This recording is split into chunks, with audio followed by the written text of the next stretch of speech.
I am proposing to open a kitchen in Project Room Key downtown.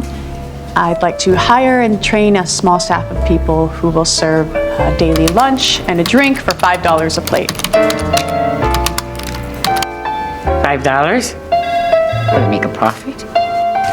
What a great view. The owner really needs to see pay stubs 2.5 times the rent amount per month. Oh yeah, of course. I have an interview later today as a teacher. Blue and yellow makes green. I mean, I've done this for 3 years. I'm incredibly dependable. I've never been late. I can tell you that much. I think we're looking for a younger person.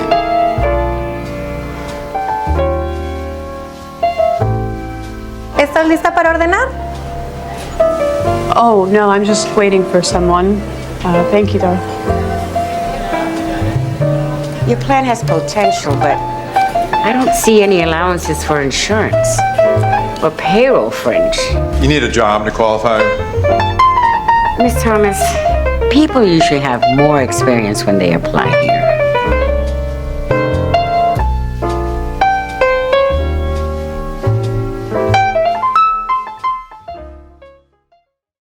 Hello. Hi, how are you? Fine, thank you. How are you? Great, thank God. Yes. Yes. So I have to tell you, just beautiful movie. One of the reasons I really wanted to interview you, just like so gorgeous and elegantly done, restrained yet powerful. So just really, really great job. So thank you for submitting to the festival. Well, that's very sweet. I appreciate you saying that. I'm finding that the story and the film connect with certain people very profoundly, and so meeting those people and talking to them, they really appreciate it. Kind of makes it all worthwhile, you know. Yeah. So it's like, rather than trying to please a crowd of, a large crowd, or be, I don't know. It just, when I make a connection with an individual person who really likes the story, it's just very gratifying. And I've heard some really interesting stories. One festival director told me during the Q&A of the screening, that she raised her hand and she said, "That was my life." Wow. She said, "That was my life exactly." And, so it started out, and it is fiction, and it started out as and it is still a drama, but it's interesting how we touched on things that are connecting with people. So it's just very gratifying to hear those comments, and thank you for inviting me. Yes. Would you like to do a little introduction on yourself? And then we'll get into it, because I'm really fascinated, by, how you captured these images. Because again, it's just elegant. I would never think that this was like I think people grapple with that term independent film. And so many images come to mind, but this is just like beautiful, and I would say, wow, this has a big budget, and you could see, although it's a short, you could see, more happening, with it. And, so I have all these questions, so I'll just let you introduce yourself. Sure, absolutely. My name is Aaron Goffman, as you know. Yes. And I've worked for more than 30 years in the film business as a property master, most recently, but also as an assistant director and as a production manager, and as an art director. And I've done lots of different jobs over the years, and have been working the last 15 years or so as a property master. And so I collaborate with directors and writers and actors all the time, all day, on every project. I've been working on TV shows, which, pretty consistent week after week in production. So collaborating with many directors and writers and actors and producers. And that repetition, those cycles of so many episodes and so many projects, has really enlightened me, at least to the production process. And so I think our film benefits from that experience on professional sets. Gotcha. But also, as a property master and as anybody on the crew on a film, we're all our main our main principal function is storytelling. And how does the costume or the location or the prop, further the story? And so we're always thinking about story. And so when it came time to write my own script, somehow all those years of experience working with other directors kind of channeled through me into creating a story. So that's been my training, really. And even though I'm new to writing and directing, I feel very comfortable doing it because, I've gone through all those cycles with so many other projects. Also, you mentioned the production value. Well, we filmed during the actors and writers strike of 2023. And as a matter of fact, I was able to get some very highly qualified friends, technical people to work on it. For example, my DP, Mark During Powell, is a world-class cinematographer, and I happen to know him because we worked together for years on a TV show, and he happened to be doing absolutely nothing and nothing else to do. So he was happy to be a partner and bring the film together. So that was some luck that I had, which the film really benefited from. What TV show, if you don't mind me asking? Mark and I worked for 6 years on this show Grownish for ABC. Okay. And we were,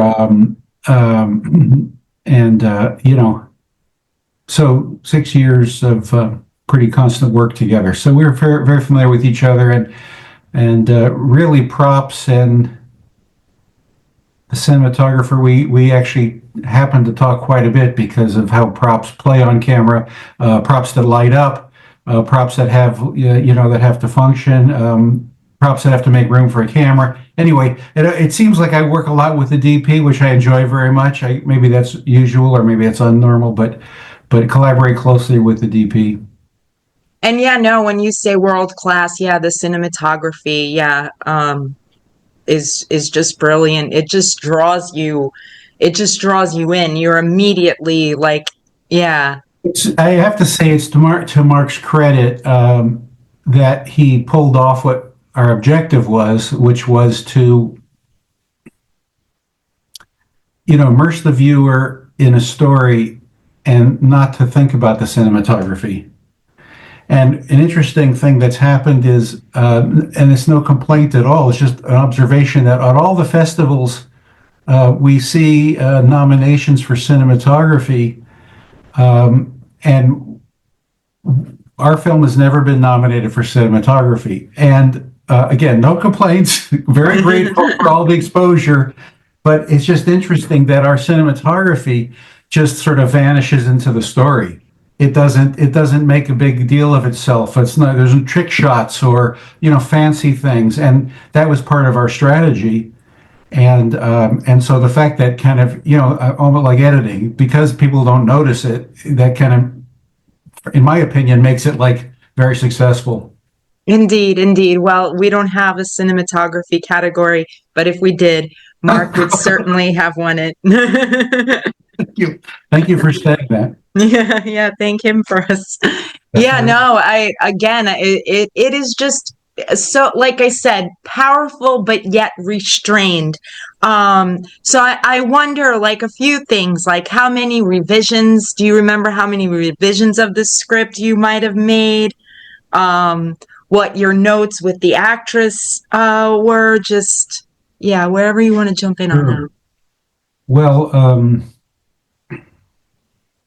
when I started in this business, I was working primarily in commercials, and music videos, but primarily commercials. And the thing about commercials is that the story needs to be told. Back in the day, before we could fast forward through commercials, or and probably still true now, the story needs to be told without sound, because people would turn off the sound, but still the idea was to get the point across was visuals only. So we always worked on telling the story with visuals. And that's kind of been my MO through my career, and even working into props, always talking to my team about, what does this pen say about the character? It's not just a pen. What does it say about the character or what he wants? What type of weapon? What type of food does he eat? These kinds of things. How does he eat? Does he eat like this? Or does he have servants? All these props things have to do with storytelling and visual. And so for this story, for Darcene's Day, I wanted to tell the story I wanted to make sure that it just occurred to me, I guess it's my style, to tell the story with visuals and not with words. And so that, I think, led to the, if you want to call it, understatement of the message. So that was interesting for me to not let the words get in the way, to show the story visually with, a woman in an apartment, or a woman in a restaurant, or a woman at an interview, just to visually to tell the story that way. So for me, it was the experience in commercials that I think has shaped my style. Wow. Yeah, no, it's always so interesting to me, all that goes into a film. And, had your background been any different, the film would have turned out differently, That's an interesting thing I'm learning right now. I'm expanding the Darcene character into a screenplay. I'm working on it now. It's mainly because I've been asked for that so many times, which is gratifying. I'm realizing what you just said is very true. It's like this, at this moment in my life, with my experience, is what's informing the screenplay and what I put into it. And I'm embracing that, because, the other side is to think about how to make a commercial, or how to tick boxes on the format that we're supposed to have, and whatever. And so, certainly need to be aware of those precedents and genres, but I think the audience wants something new that they haven't seen before. And so I think the best way to give them that is to look at ourselves, tell a, as personal a story as possible. Yes, like you said, personal, very vulnerable. So I don't know if it's going too deep, like what you've said so far, like what your career trajectory has really spoken to how you physically the aesthetics of the film, right? That's what we see. But vulnerability wise, do you feel comfortable talking about that? How did you see this story springing from you? Was it a certain experience? Was it somebody you met? Because it's very, it's very vulnerable and powerful, as I said. So I was just wondering if it's something, a story you might have heard, in some person you've met along the way that, kind of gave you the inspiration for it. I'm very grateful and fortunate that I personally have not experienced homelessness. I have met many of my neighbors who are experiencing homelessness, and I've spoken with, friends and colleagues who have, like that film festival director who volunteered her own personal story. I've heard quite a few stories like that from people who, as a matter of fact, it was after the fact. They read the script and then revealed to me their story. But when I was researching the short film, I did hear stories. I did research stories about people entering homelessness, and there's a concept that I learned about which is called hidden homelessness, and that was a fascinating concept which really propelled the script.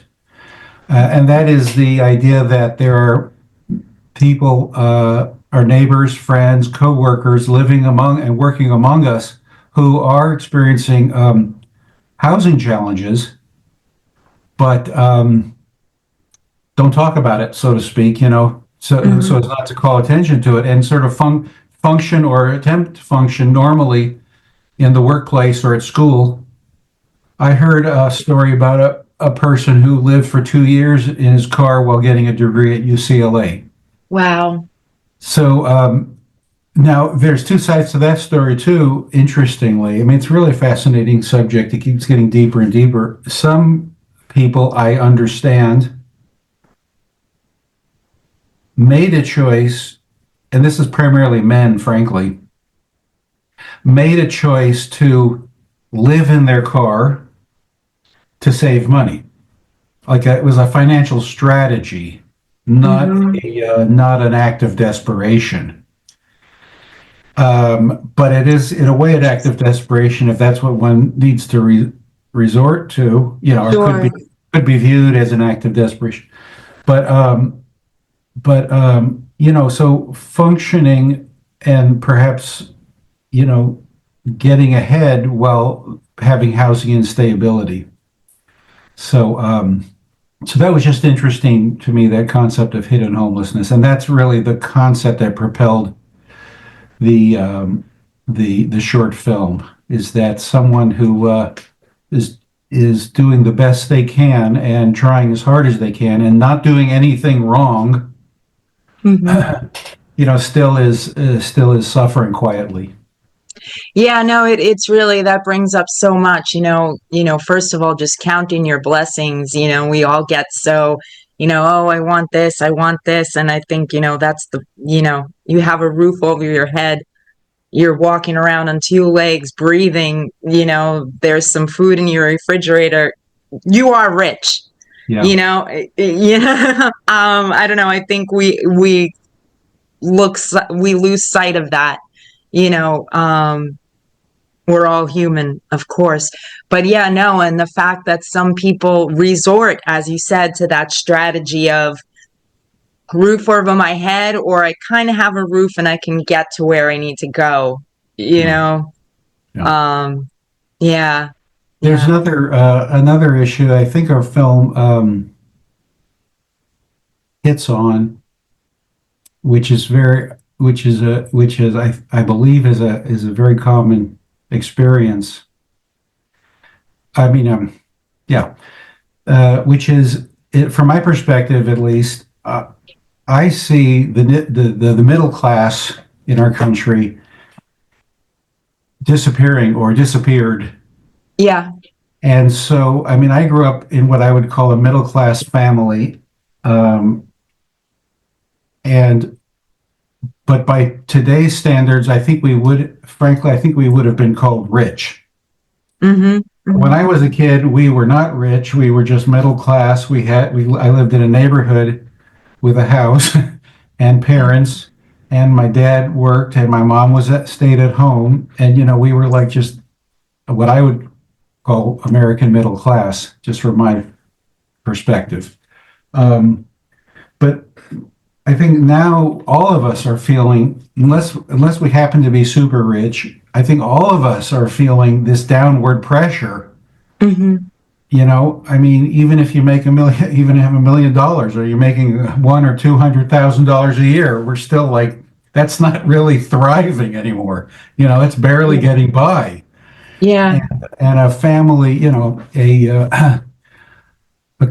young couple, these days, both parents have to work to barely afford to get by. And if one of those parents stops working, it's very serious trouble. Yeah. So all of us, I think we're all feeling this downward pressure. And I think some people, or perhaps a lot of people, are getting pushed even further down and down, like our protagonist Darcene. Mm-hmm.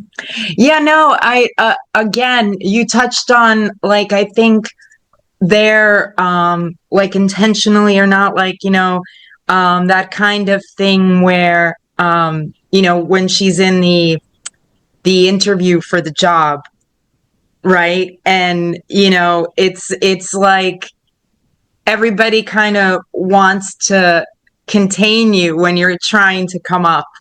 It's just like, if she only could have gotten, through that interview. It was very nail biting, like, so I thought that was, like, wonderful. It's like, people really just, kick you when you're down. It really brought up to me, like, confidence, like, everybody wants to give to the confident person when it's really the vulnerable that need. You know what I mean? Like, if she would have Very well walked in said. there, yeah, it's, so I like, again, I marvelously written. I'm very happy you're saying you're extending it. Do you know yet, or can you reveal, like, where are you going to pick up more from her backstory? Are we going to see the second day? Like, I can you can reveal? Yeah, yes, I Yeah. can. And the reason it's easy to reveal is because audiences have asked me for more, and they've also given me suggestions for more. And by and large, the overall request is they want to see what happens next for Darcene. What happens next? And so I thought about that for a very long time. And unfortunately for them, the audience, I've decided that's not really where the story is. Because, what happens for Darcene next is she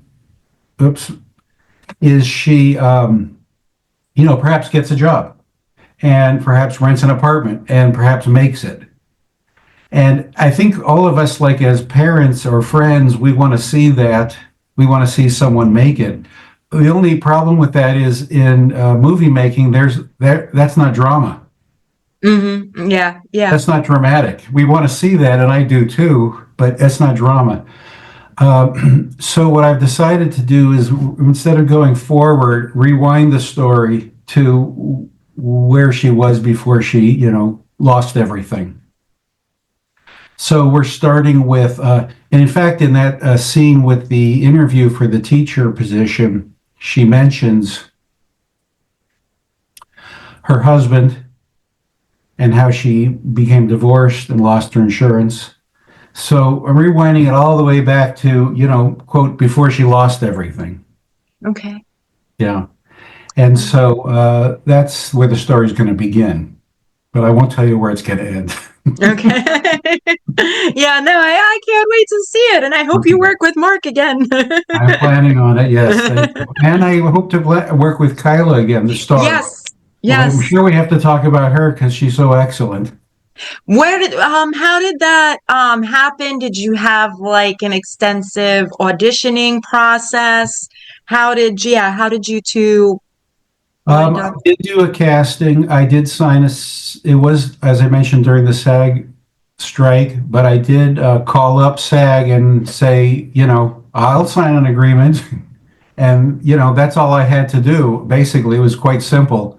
It's the thing that the studios weren't doing during that time.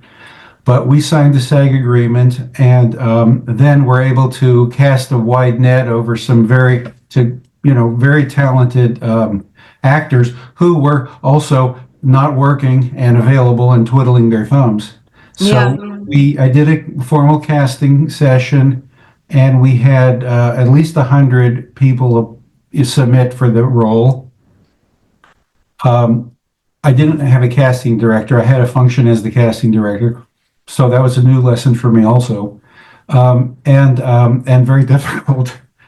Very difficult, looking at 100 different, submissions.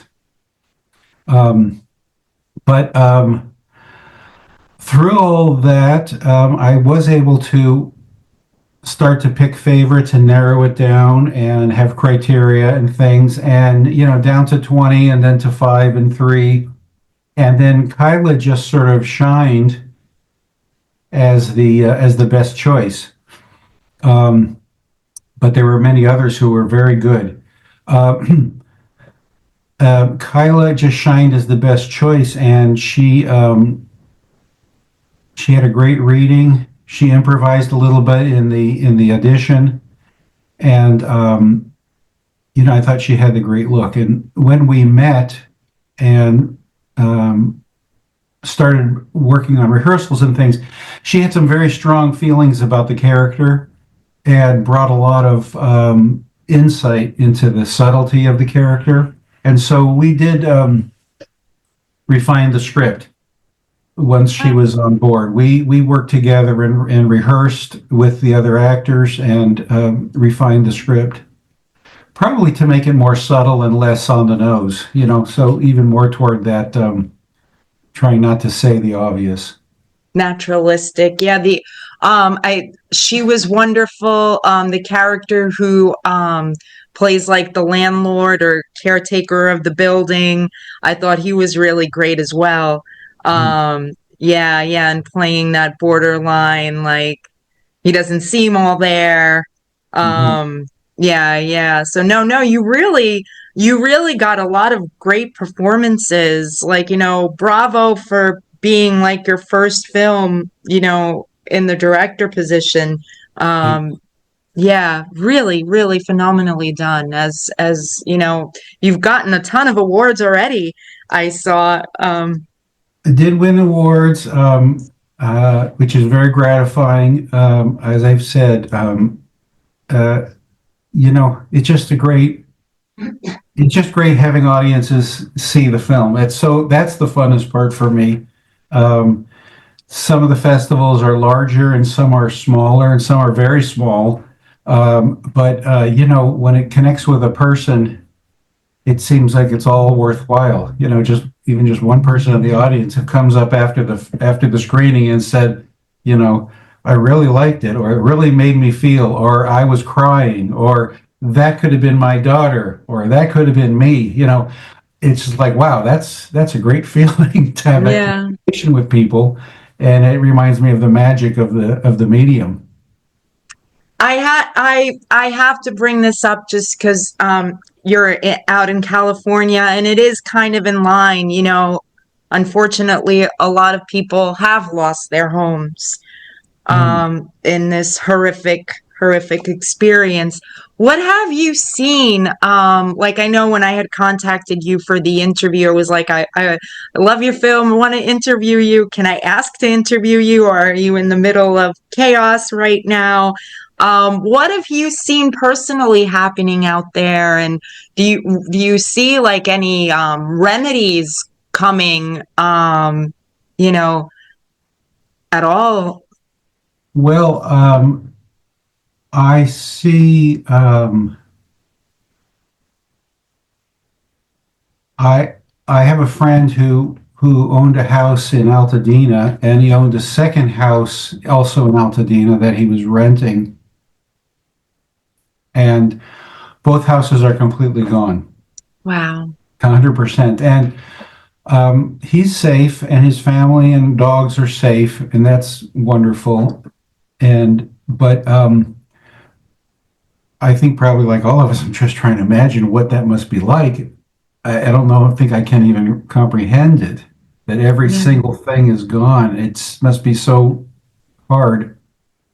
So I'm trying to be there for him and other friends and offer help. He hasn't asked for it. He's pretty strong, but I've offered to babysit the dogs or bring groceries or let him come here and sleep. But I think he's okay, or he can take care of himself. But I do see a lot of people in the film business, actors and directors, springing to action. And it's interesting that people in the film business, particularly, I think we feel maybe responsible to be community leaders. I'm not sure. But I see, many directors and actors, friends of mine on Instagram or other places, I see them like leading the charge for volunteers and helping and community centers and things like that. And so I think that's uplifting that people who are in the film business somehow find that to be their calling, to be leaders. And anyway, that gives me a feeling of optimism that, we individually and the city will survive. Yes. But it is kind of a devastating experience. And, friends had been writing like you. In fact, I probably owe you an apology because one of your emails you said, "Is everything okay?" And I said something like, don't believe the news. They always make it seem like LA is burning because, it always seems like, they focus on the fire and friends call me from other states or countries always asking, are you okay? I'm like, no, don't worry about it. It's just, but in this particular case, when I wrote that to you and I said, don't worry, the news exaggerates things. Well, I have to admit that was before I realized how far reaching it is. Yeah, no, no apology needed whatsoever. Yeah, no, it's Maybe I was also trying to downplay it in my mind. It's really unfathomable. Like I heard like last night that it was up to 10 miles have just been scorched earth. Yeah. And I mean, you can't like for that's somebody's like commute to work, right? Like just imagine like you work at one place and your office, what have you, is 10 miles away. That's all gone. Yeah. Like, well, when you think about it, it's sort of like last year, or was it a couple of years ago, we had something called the Paradise Fire in Northern California. It was a small town called Paradise, and unfortunately, tragically, the entire town was wiped out in a wildfire. It was a small town in a forested area, but still, the entire town. Houses, schools, churches, businesses, government buildings, everything, the whole town. Wow. And the parts of LA that burned, like for example, Pacific Palisades or Altadena, for example, it's within a much larger metropolis, so it seems a little bit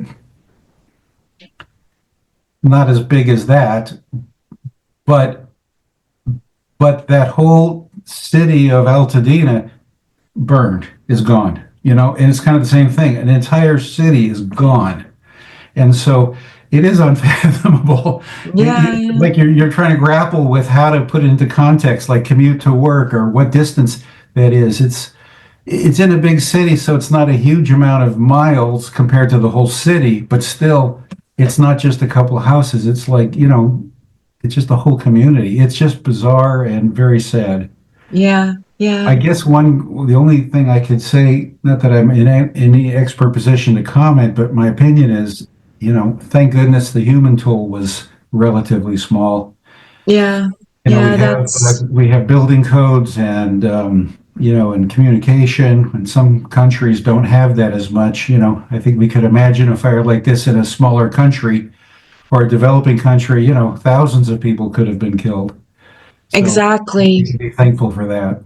Yes, amen. We have to look for, whatever, hope we could find in situations like this. And it's wonderful that the entire artistic community, it seems, is, like you said, coming together. So it's probably going to affect. My wife keeps asking me because the film business in LA or maybe the country has been a little bit slow in the last year. Production has been slow. But my wife asked me, well, what will this do to the film business? And I think at first it's probably going to knock it down further because people are so distracted. But who knows? Maybe it will, bring back new creative energy that will result in more productions and more ideas and more creativity. And, maybe that will be part of the recovery to to tell stories or incorporate this events into stories. I don't know. Perhaps it will be, perhaps the creative community will bring it up, Yes. bring it up into some good. Rebuild. Yes. Use the medium to help rebuild. Yeah, Yeah. hopefully. Yeah. Wonderful.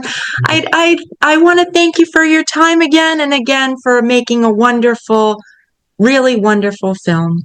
Well, thank you very much. It's been very nice speaking with you, and it's great that you appreciate it and connected with you. So thank you for your interest and for including our film in your festival. Yes. Thank you. Thank you for choosing our festival. Thank Okay. you.